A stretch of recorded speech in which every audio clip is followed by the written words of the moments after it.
وضو کے بعد کی دعا۔ میرے بھائیوں، وضو کرنے کے بعد ہمیں ایک دعا پڑھنی چاہیے۔ اس کی بہت فضیلت ہے، اس کا بہت فائدہ، بہت مہتو ہے۔ ہمیں کبھی بھی یہ دعا نہیں بھولنا چاہیے۔ جب بھی ہم وضو کریں تو وضو کرنے کے بعد ہمیں اس دعا کو پڑھ لینا چاہیے۔ اس کا بڑا فائدہ ہے۔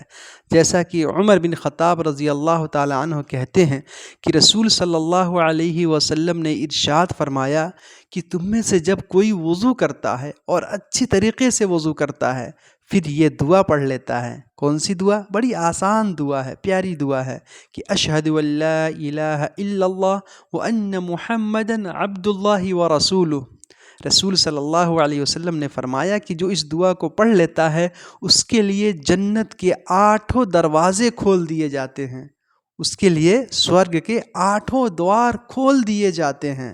وہ جس میں سے چاہے داخل ہو جائے، جس دوار سے چاہے وہ اس میں پرویش کر لے۔ میرے بھائیو، اس کا بڑا فائدہ ہے۔ اسی وجہ سے ہمیں وضو کے بعد یہ دعا پڑھ لینی چاہیے۔ اشہد ان لا الہ الا اللہ وان محمدا عبد اللہ ورسولہ۔ یہ صحیح مسلم کی حدیث ہے، حدیث نمبر 553۔